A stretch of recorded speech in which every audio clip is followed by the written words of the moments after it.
This season on Navigating Abroad, we're back at the World AI Festival in Cannes, talking to some of the brightest leaders in artificial intelligence. We'll be delving into the important questions around the impact of AI on our world, what the ethical implications are, and how we can ensure these technologies are used for good. On this episode of Navigating Abroad, I sit down with Charles-Edouard Bouée, who discusses how his fund helps companies become more competitive through technology. Bouée shares his wisdom on accelerating digital transformation by being a partner in the journey with companies, bringing resources, intelligence, and capital to the table. He emphasizes the importance of taking baby steps towards technological innovation to help companies adjust to the technology at their own pace. Bouée also provides insight into transacting globally and the different management models across countries. Welcome to our episode of Navigating Abroad. We're so excited to meet with you, Charles, here at the World AI Festival. Thank you so much for spending time. Thank you for inviting me, and it's a great pleasure to be with you. So you've just developed a fund that you've launched, and you are working in international markets to help accelerate AI technology. And can you tell us a little bit more about your fund and what you're excited about? I'm very excited about bringing artificial intelligence to companies. And I decided 3 years ago to build a 750 million fund where we invest in companies and we bring them the technology to these very traditional market leaders, profitable. We bring them technology that will help them to be more competitive. So you're accelerating digital transformation by being a partner in that journey with them, by bringing resources, intelligence, and ultimately capital as well. Exactly. I've been a thinker, I've been a consultant, I've been advising people across the world in all continents. I decided it was time to put the money where my mouth was and help these companies to perform better through my advice and the technologies.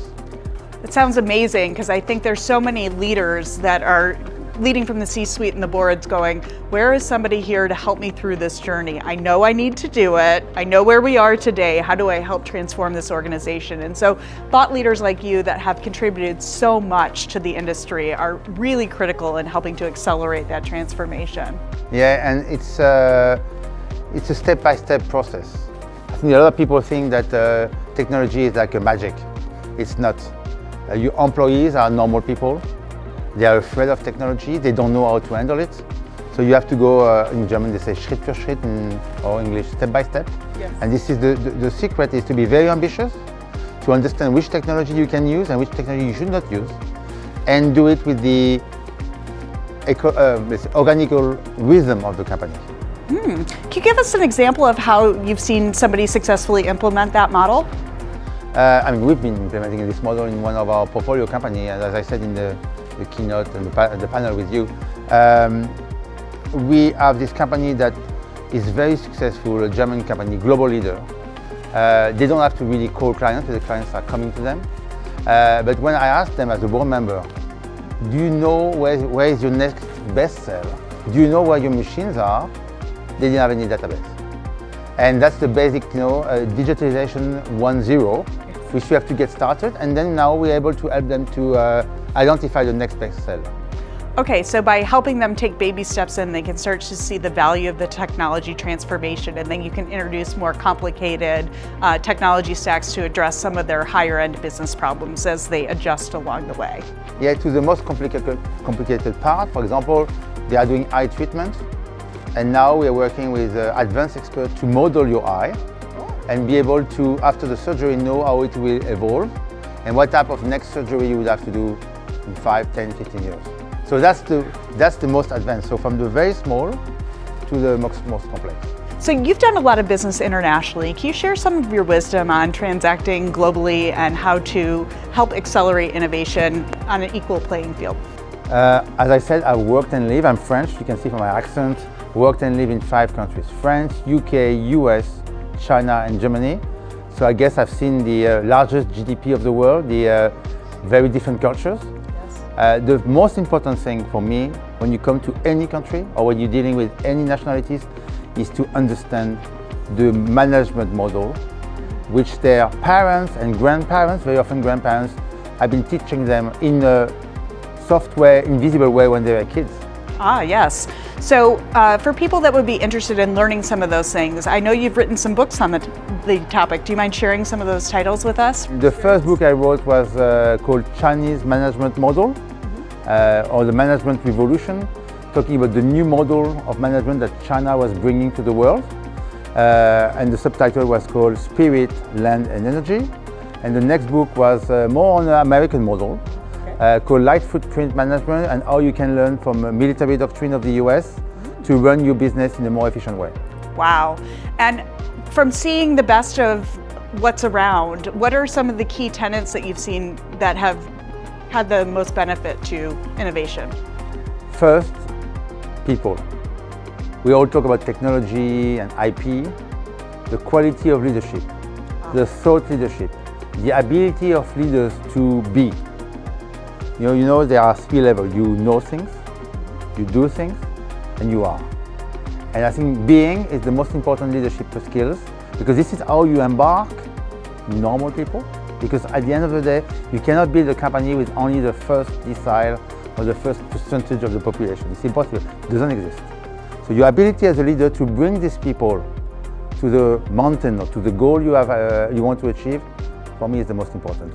So it all boils down to authenticity and being the same person inside the office as you are out in terms of a strong leader. Exactly. There is a study, I think, from a headhunting firm on behaviors, and they tend to screen you in a 4 quadrant, how you behave with a small group, how you behave with a big group, and how you behave at home and how you behave in the office, private. And my takeaway is be the same. If you want to have your own mental health, if you want to be a good leader, and if you want to be followed, be yourself at home and be yourself at the office. I love that.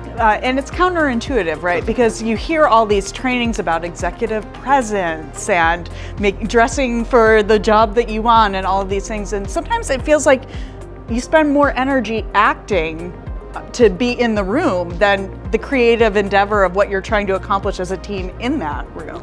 The best leader I've seen, whether they were Chinese, French, German, or American, or British, were people who were. They were the incarnation of what they wanted to achieve. They had a clear thought, they were articulated, and they had this emotional connection with people that people say, I have to follow this person, and I don't know why, but we will make it. Yes. And that's the beginning of success. Is that how you choose the companies that you invest in? People tend to invest on business models and ideas. I think that people are more important than ideas, because people can, if one idea is not working, they will adjust. That's the natural life cycle of a startup. You never actually deploy what you envision building at the beginning. Exactly. And the second thing we look at is the technological IP, the fundamental basics that they have, and the ability to price this to the customers and make profit.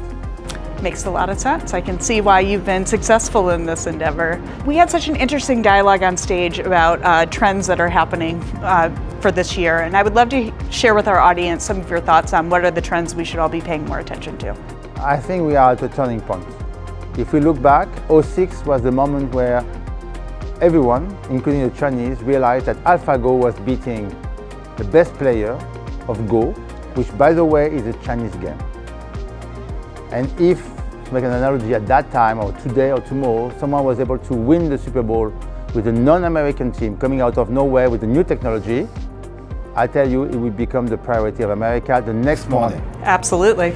So today we are facing a new challenge, or a new turning point with ChatGPT. And you see, and we've seen in the different panels, people saying this is bullshit, this is good, this is, a wide range. At the end of the day, I don't care. Some of the things they're saying about the limitation of ChatGPT are true. And ChatGPT, as I said in the panel, is only predicting the next word that will come out of my mouth, which is a very powerful thing. It is. If I can predict the next word coming out of your mouth, it's helping me to deal with the questions that you will ask me. On the other hand, what it is showing to people is that you can have a basic tool that you could put on your data, personal or professional or company data, and extract something new to help your people, which we discussed before. So for me, 2023 will be a turning point, because a lot of companies will realize AI is now. It does seem like it's in the lexicon all of a sudden. It was like some amorphous concept people talked about in incubation and innovation outside of the core tech companies, and now it seems like it's coming up in line at the coffee shop, at the gym with your friends who aren't technical. So I would love to hear your thoughts in terms of people that want to get more educated in this area but might be newer to the domain. Where's a good way to start getting comfortable with learning what's out there? First, try ChatGPT to get a feeling. You know, there's not a single day where I don't talk to 1, 2, 3 people who have nothing to do with AI, telling me about ChatGPT because they try with their kids or their interns or whatever.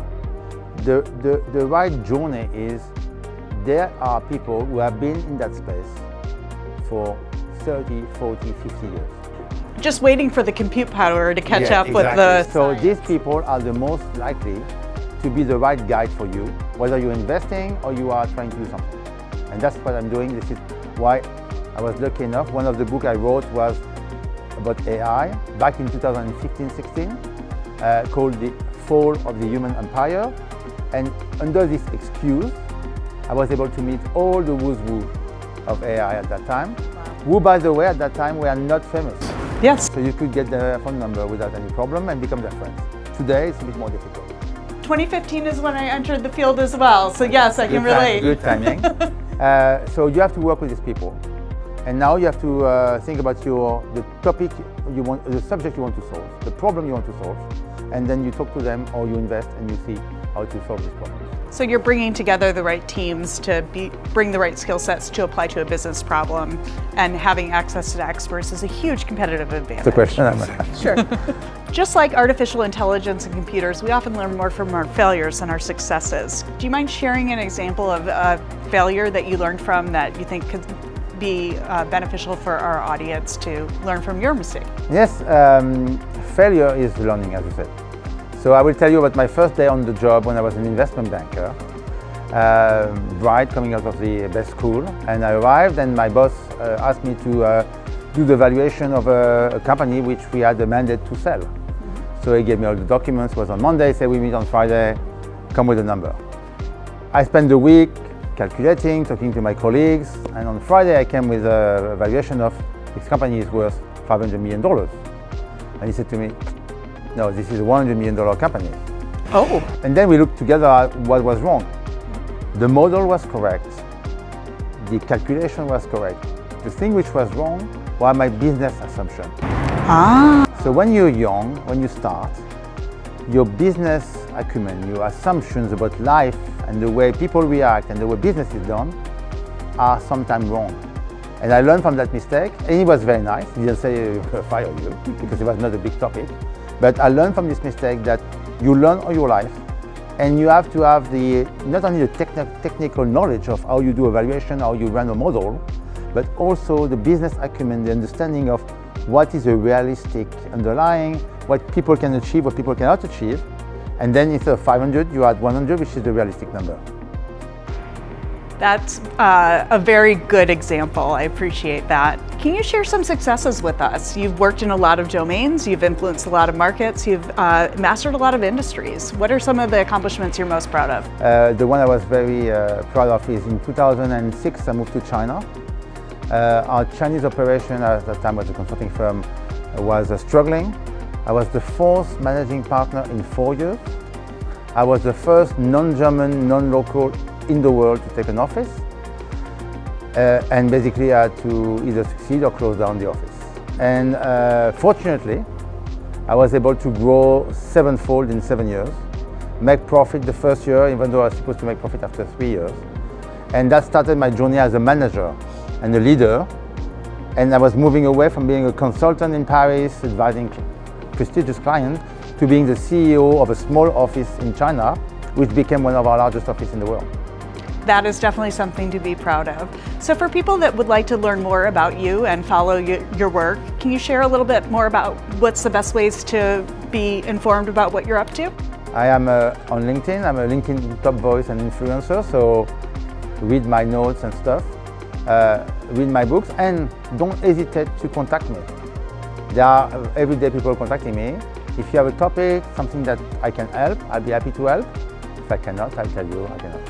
I really appreciate your service mindset and how you focus on lifting everyone around you. Thank you so much for your time today. Thank you.